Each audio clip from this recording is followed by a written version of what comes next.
पर चढ़ गए। वो सभी मकोड़े तेज शोर के साथ गुफा के बाहर निकल गए। हमें बहुत संभल के चलना होगा।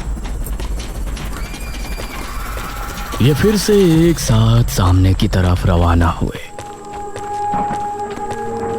गुफा के अंदर कई जानवरों की लाशें और कंकाल नजर आ रहे थे, जो एक बहुत ही डरावना माहौल बनाने में कामयाब हो रहे थे। कुछ देर बाद इन सभी को सामने घना अंधेरा नजर आया। वहाँ तो बहुत अंधेरा है। लगता है गुफा खत्म होने वाली है। ये सभी धीमी रफ्तार से आगे बढ़ते रहे। उसी समय गुफा में एक कोने में एक ताबूत रखा हुआ था। अचानक से उससे धम धम की आवाज आने लगी। ऐसा लग रहा था जैसे कोई उसे अंदर से पीट रहा हो। इधर ये सभी अब काफी आगे आ चुके थे। ये गुफा तो खत्म होने का नाम ही नहीं ले रही और अंधेरा बढ़ता जा रहा है। मुझे तो अब डर लगने लगा है। तकरीबन 10 मिनट तक और चलने के बाद इनको सामने एक ताबूत नजर आया। ग्रेट, ये रहा ताबूत। इसे खोलकर देखें। नहीं, इसे यहाँ खोलना ठीक नहीं होगा। इसे पहले गांव ले चलते हैं, उसके बाद ही खोलेंगे। इन्होंने ताबूत को बाहर निकाला। उसके बाद ये सभी ताबूत समेत गांव में लौट आए। उस समय चौक पर ठकुराइन के साथ सभी गांव के लोग जमा थे। अरे तांत्रिक महाराज, ये ताबूत कैसा है? बस ये समझ लीजिए कि आज हमारी परेशानी दूर हो सकती है। इस ताबूत को उतारो। गांव के लोगों ने ताबूत को उतारा और नीचे रखा। उसके बाद मेघना आगे बढ़ी और उसने ताबूत के ढक्कन पर हाथ रखा। सभी गांव के लोग ये देख हैरान थे कि शहर से आई ये लड़की ही इस ताबूत को क्यों खोल रही है। मेघना ने एक लंबी सांस भरी और फिर झट से उसे खोल दिया। ताबूत के खुलते ही सभी लोग हैरान रह गए। उसके अंदर अभी भी महाराज का कंकाल था, जिसके गले में कीमती मालाएं और शाही लॉकेट डला हुआ था। उसे देखते हुए मेघना की आंख में हल्के से आंसू छलक आए। पिताश्री, अरे ये क्या कर रही है? अंधेरा होने वाला है।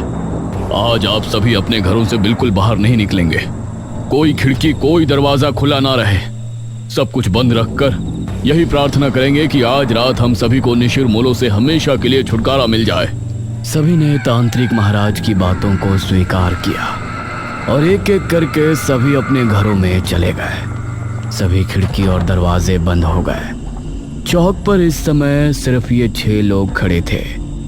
अनुज मेघना को बड़ी गौर से देख रहा था। तांत्रिक महाराज, लेकिन निशिर मोलो पिताजी के शव को लेकर कहाँ जाएंगे? ये तो हमें भी नहीं पता पुत्री।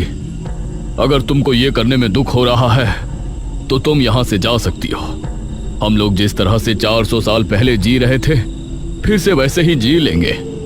नहीं, हमने उस जन्म में भी अपनी प्रजा की सोची थी। इस जन्म में भी हम आप सभी को निशिर मोलो से आजाद करवा कर ही दम लेंगे। उस समय सभी को मेघना में राजकुमारी मेघालय की झलक नजर आ रही थी। धीरे धीरे रात के 9 बज गए और गांव में निशिर मोलो की आवाज गूंजने लगी।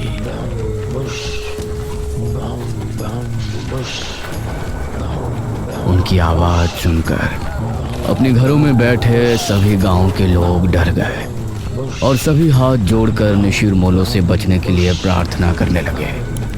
वो अपने भारी कदमों के साथ आगे बढ़ रहे थे और तलाश में थे कि उन्हें कोई नजर आए और वो कब उसे उठाकर साथ ले जाए। मेघना कुएं के पास खड़ी थी। अब मुखिया और बाकी सभी कोठी के अंदर बैठे मेघना को देख रहे थे।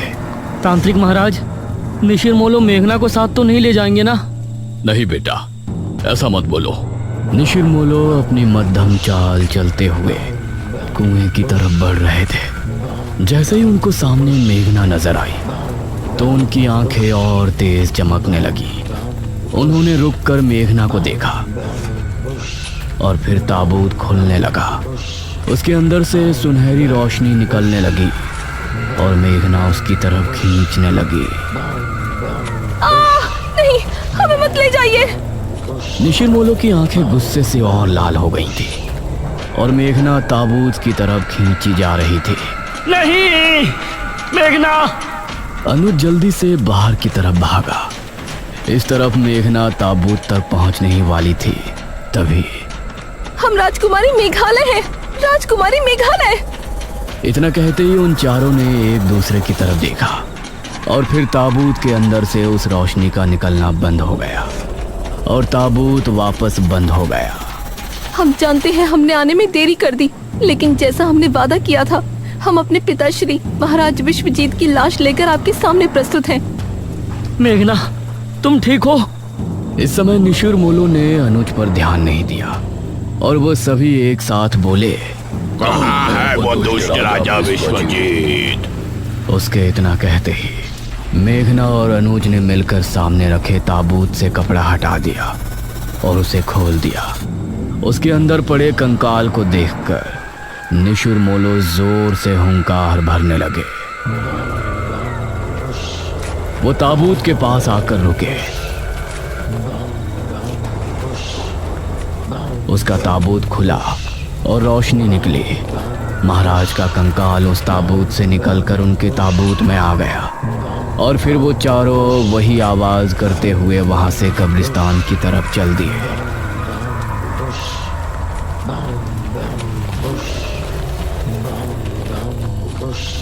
उनके जाते ही बाकी सभी लोग भी कोठी से बाहर आ गए।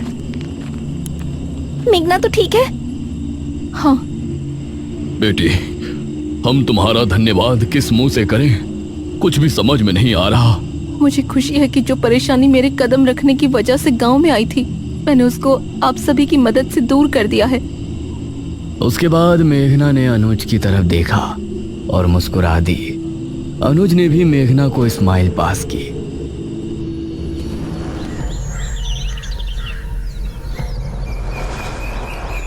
अगली सुबह मेघना और इशिता गांव की सरहद पर पहुंची थी और सभी उनको छोड़ने के लिए वहां जमा थे। इशिता, मेघना, आओ बैठो। शहर जाने वाली बस 11 बजे आ जाएगी। ठीक है मुखिया जी, नमस्ते। नमस्ते अंकल एंड आंटी, हमसे कोई गलती हुई हो तो माफ कर देना। अरे नहीं बेटी, तुम दोनों तो बहुत ही अच्छी हो। मैं ही बेवजह बात बात पर भड़क रही थी। मेघना और इशिता गाड़ी में बैठी।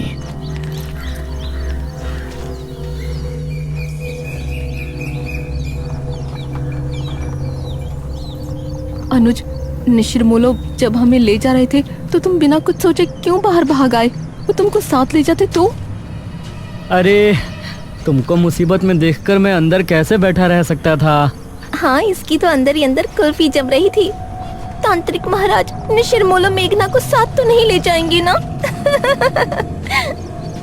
बस बस, इतना भी मत हंसो। अनुज ने मेघना और इशिता को बस में बैठाया और जब तक बस आगे नहीं बढ़ी वो वहीं खड़ा उन्हें देखता रहा।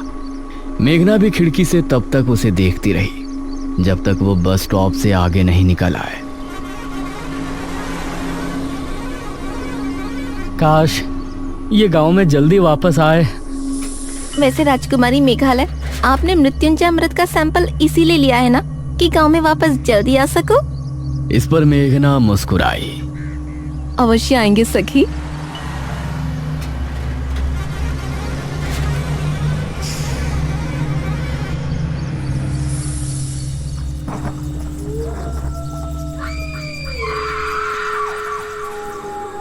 उस रात बेरमपुर गांव के लोग बहुत ही खुश थे और इस तरफ मेघना किसी सोच में डूबी थी। इशिता, वो दमयंती किस गुफा में है? इसका पता तो हमने लगाया ही नहीं ना। तभी जनकपुर का माहौल बदल गया था। तेज तूफानी हवाएं चलने लगी और आसमान में काले बादल छा गए। हे भगवान, आज तो लगता है तूफान आने वाला है। आसमान में बिजली कड़क कर बार बार गुफा पर गिर रही थी। उसकी गहराई में एक और ताबूत रखा था जो पिछली बार भी हमने देखा था। उसके अंदर से धम धम की आवाज हुई और फिर उसका ढक्कन खुल गया। धीरे से उसके अंदर से दमयंती बाहर आई उसके चेहरे पर अजीब सी मुस्कान थी। उसकी आंखें लाल लाल चमक रही थी और नाखून बहुत पैने हो गए थे। हम जाग उठे हैं, हम फिर से आजाद हो गए हम। वो भयानक अंदाज में हंसती हुई गुफा से बाहर की ओर बढ़ गई। उसके चेहरे पर एक रहस्यमय मुस्कान थी जो आने वाले खतरे की तरफ इशारा कर रही थी। तो दोस्तों, कैसी लगी आपको ये कहानी? अपना फीडबैक हमें कमेंट बॉक्स में जरूर लिखकर बताएं। और अगर आपने अब तक हमारे चैनल को सब्सक्राइब नहीं किया है तो जल्दी से कीजिए, क्योंकि आगे क्या होने वाला है वो सबसे पहले आप तक पहुंचता रहेगा नोटिफिकेशन के जरिए। और हां, बेल आइकन को दबाना मत भूलना ताकि आप एक भी सस्पेंस या हॉरर अपडेट मिस ना कर पाएं। दिल्ली के एक पुराने इलाके में एक होटल था, होटल अंशिका। बाहर से देखने में सब कुछ सामान्य लगता था, लेकिन उसके अंदर एक ऐसा राज छिपा था जिसे जानने की हिम्मत कोई नहीं करता था। उस होटल का एक कमरा नंबर 13 लोगों के बीच डर का कारण बन चुका था। कहते हैं जो भी उस कमरे में गया वो कभी वापस नहीं आया। एक रात रोहित नाम का एक लड़का वहां पहुंचा। वो एक वीडियो क्रिएटर था और उसे ऐसी जगहों पर जाकर सच दिखाने का शौक था। उसे भूत प्रेत पर बिल्कुल विश्वास नहीं था। उसे लगता था कि ये सब सिर्फ लोगों की बनाई हुई कहानियां हैं। सर, आप कोई और कमरा ले लीजिए। वो कमरा ठीक नहीं है। वहाँ पहले भी अजीब घटनाएं हो चुकी हैं। लोग रात में चिल्लाते हुए सुने गए हैं। प्लीज़ सर, मेरी बात मान लीजिए। तो आज हम हैं उस कमरे में जिसे लोग भूतिया कहते हैं। सच क्या है ये आज पता चल जाएगा। रात गहराती गई और जैसे ही घड़ी ने 12 बजाए, माहौल अचानक बदलने लगा। कमरे की लाइट टिमटिमाने लगी और दरवाज़ा अपने आप बंद हो गया। हवा ठंडी हो गई, जैसे कोई अदृश्य चीज़ कमरे में मौजूद हो। रोहित धीरे धीरे शीशे के पास गया, लेकिन जैसे ही उसने खुद को देखा, उसकी सांसें थम गई। कौन है वहां? ये क्या है? कोई है यहां? उसके पीछे एक परछाई खड़ी थी। जब उसने पीछे मुड़कर देखा, वहां कोई नहीं था, लेकिन डर अब उसके अंदर घर कर चुका था। अचानक कैमरे में अजीब आवाजें आने लगी। तुम यहाँ क्यों आए? तुम्हें नहीं आना चाहिए था। अब तुम भी यहीं रहोगे हमेशा के लिए। रोहित ने स्क्रीन की तरफ देखा और उसकी चीख निकल गई। बचाओ बचाओ बचाओ बचाओ! कैमरे में एक लड़की दिखाई दे रही थी जो उसके बिल्कुल पीछे खड़ी थी। उसकी आंखें काली थीं और चेहरा खून से भरा हुआ था। अगली सुबह जब होटल का मैनेजर डरते हुए दरवाज़ा खोलता है तो कमरा खाली मिलता है। रोहित कहीं नहीं होता, बस उसका कैमरा ज़मीन पर पड़ा होता है जिसमें आखिरी रिकॉर्डिंग चल रही होती है। वीडियो में रोहित चीख रहा होता है, बचाओ बचाओ बचाओ बचाओ! और उसके पीछे वही लड़की खड़ी मुस्कुरा रही होती है। इसके बाद कैमरा अपने आप बंद हो जाता है। आज भी कमरा नंबर 13 खाली है, लेकिन कहते हैं रात के 12 बजे वहाँ से आज भी चीखें सुनाई देती हैं।